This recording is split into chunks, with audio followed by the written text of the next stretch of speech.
Assalamualaikum warahmatullahi wabarakatuh. Waalaikumsalam warahmatullahi wabarakatuh.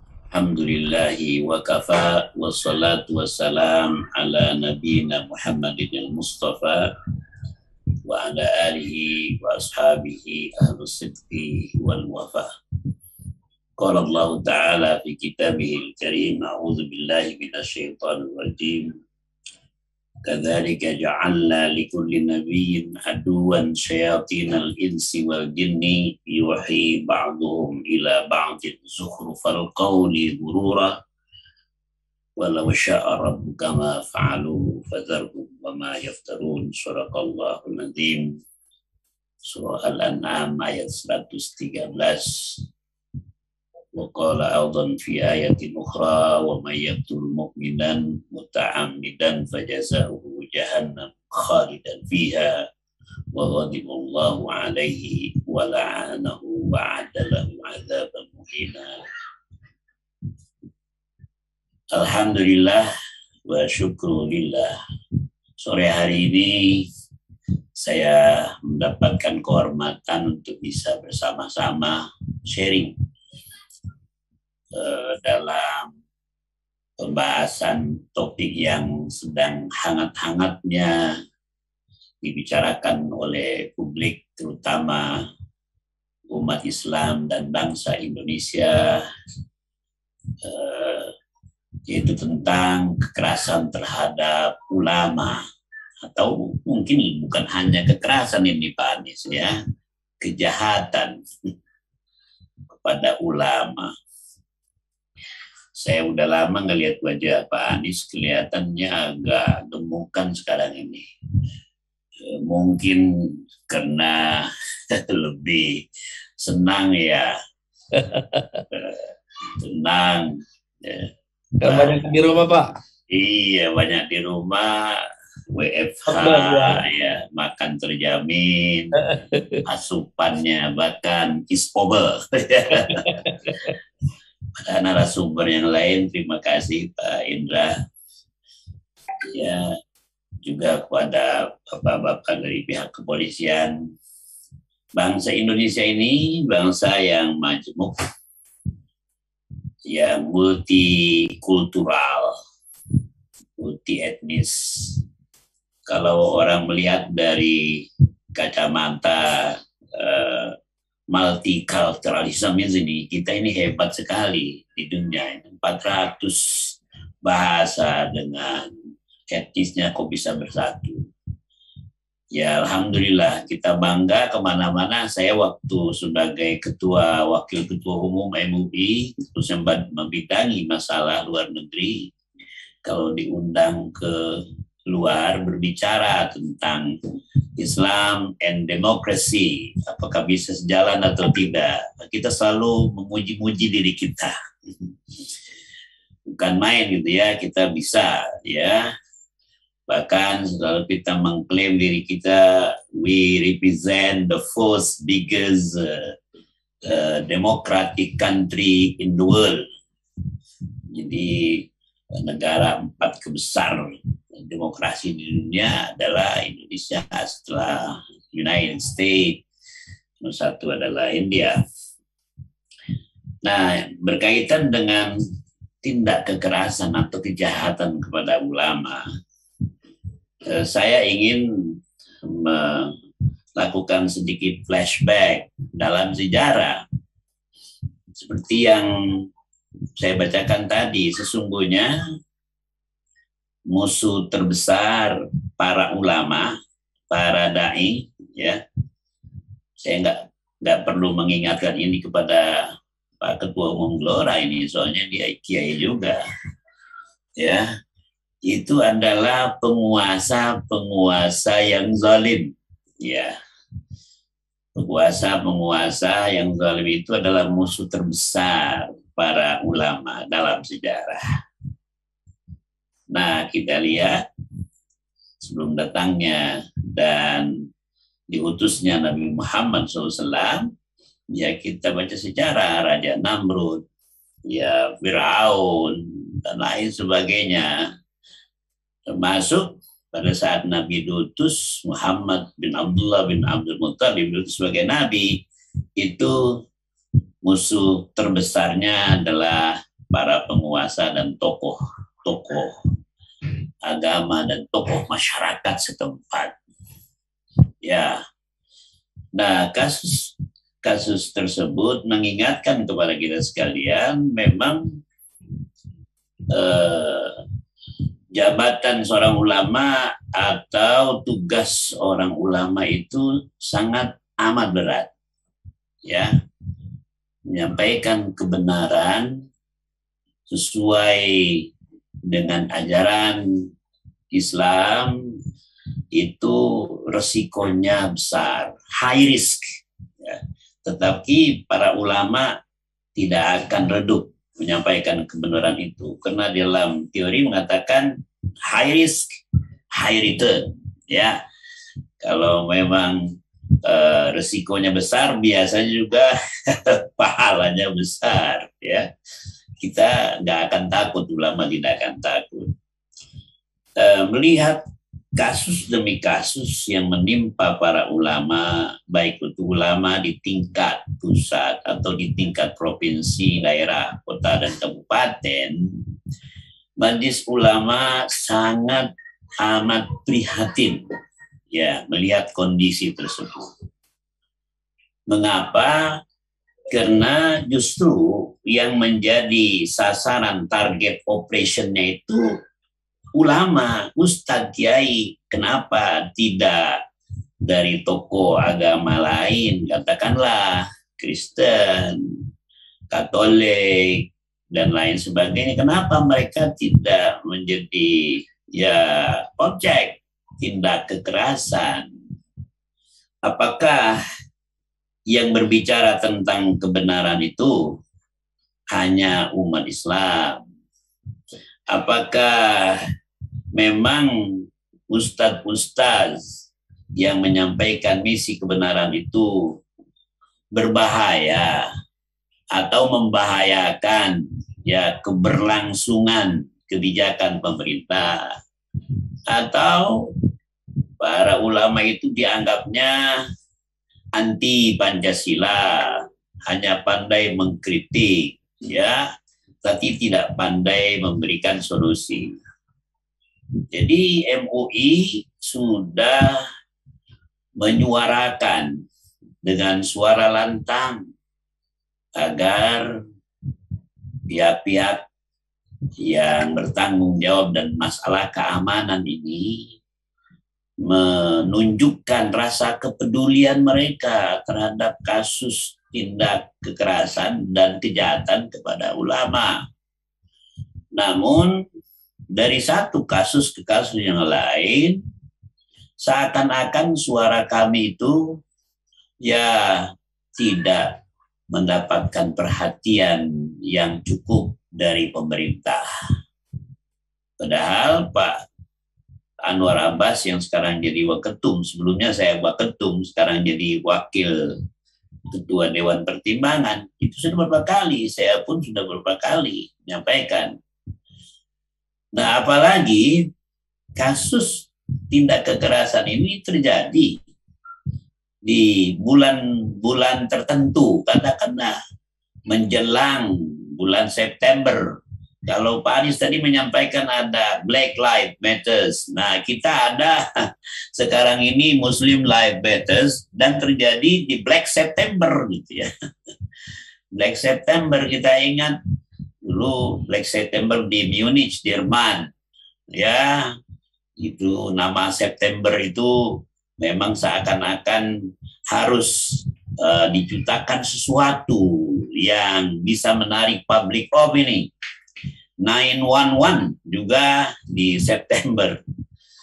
Nah, jadi publik, ya, dengan mudah mengaitkan, ya, kasus itu dengan peristiwa yang mengerikan dan sadis dan tragedi kemanusiaan, yaitu, ya, pembunuhan terhadap para ulama, kiai, ustaz, dan ajengan oleh Partai Komunis Indonesia, oleh kader-kader PKI tahun 1926, 1948 dan tahun 1965. Nah, MUI sudah beberapa kali melakukan komunikasi. Ya, kita menganggap bahwa pemerintah ini kan sebagai partnernya Majelis Ulama Indonesia. Kami ini di MUI mengklaim diri kami sebagai nahnu khadimul ummah wa sadiqul hukumah. Kami ini pelayan umat. Biasanya kalau terjadi tindak kekerasan MUI di daerah, provinsi, mereka lapor ke kami.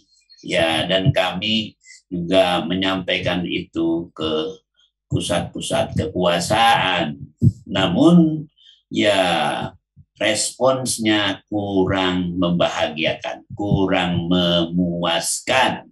Ya, oleh karena itu, yang kedua, kami menghimbau kepada semua pimpinan Majelis Ulama dan pimpinan Ormas di wilayah dan di daerah kota kabupaten untuk meningkatkan kewaspadaan mereka.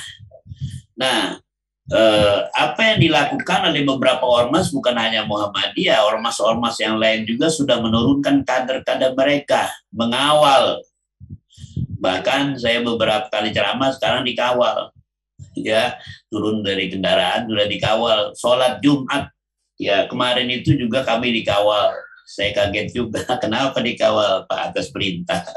Atas perintah mana? Ketua DKM sekarang itu yang perintahkan. Jadi ketua DKM merintahkan, tolong Ustadz ini nomornya mobil sekian, nopolnya sekian, ya dijemput. Subhanallah, ya seperti pejabat tinggi negara aja sekarang Ustadz ini. Ya, itu yang ada di kota, tapi yang ada di daerah, di ceramahnya di malam hari itu yang punya resiko berat. Ya, kami membaca berita terakhir penyerangan Ustadz Alek yang di Tangerang. Konon katanya pelakunya sudah ditangkap.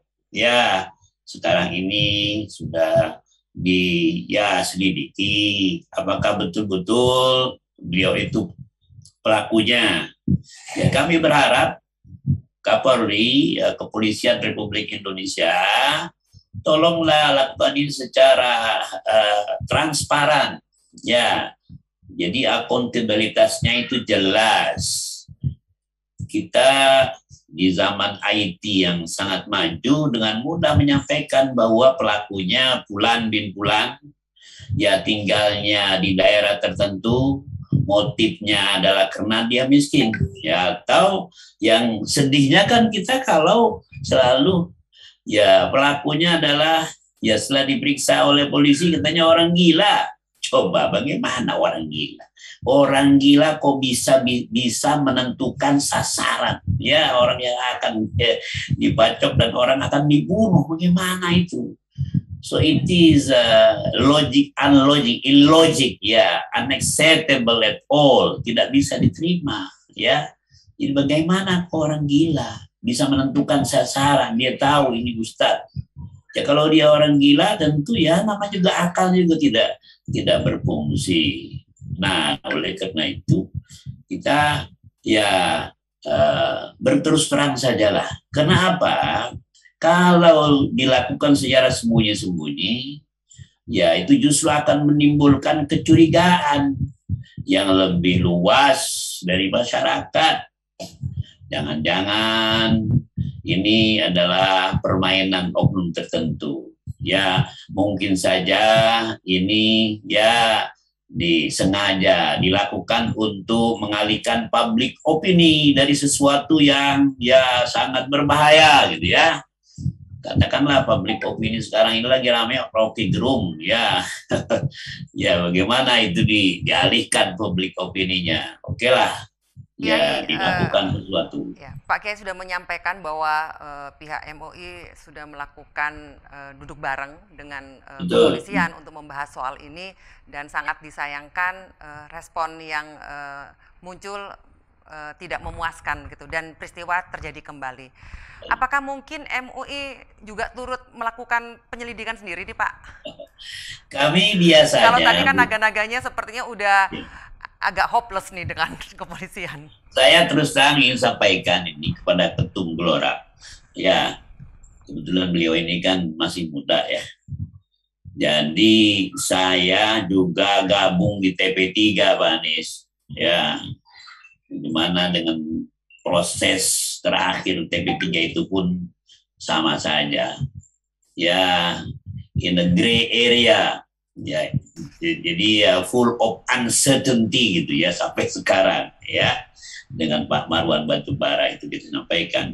Jadi kalau MUI tidak mau ikut campur dalam urusan penyelidikan dan penyidikan, itu bukan domain MUI untuk membentuk ya TGF, kadang-kadang tim gabungan pencari fakta.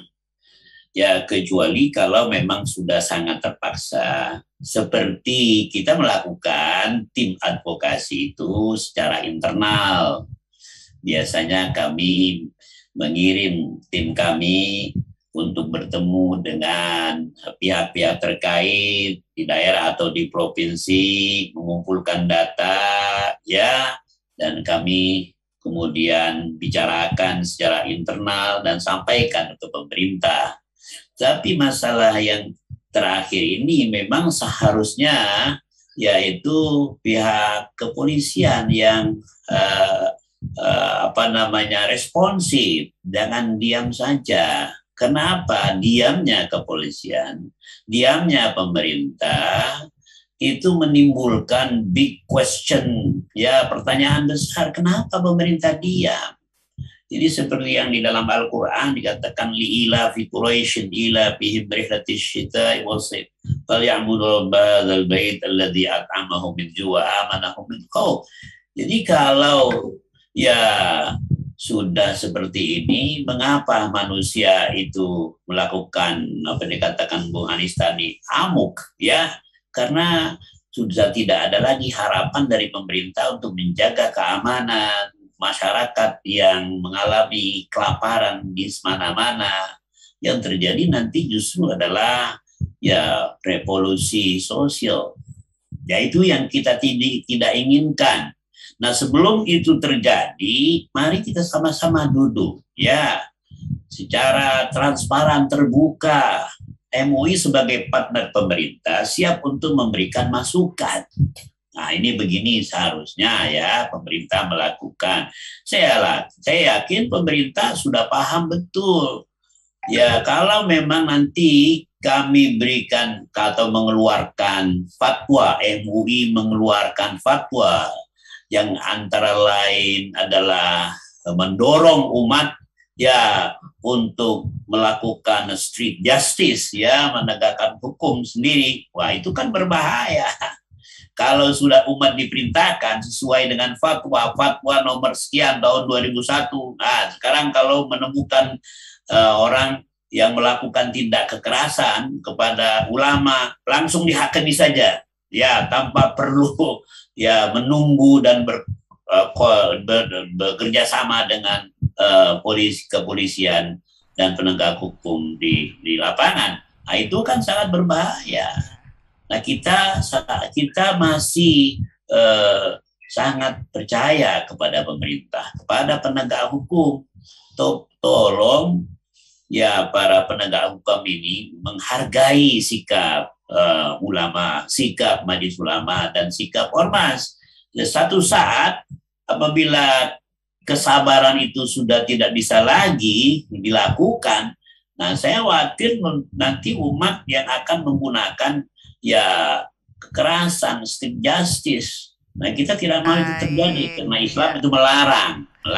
Tapi kalau himbauan tidak cukup, ya we have another option to issue, ya. Kita ada opsi lain.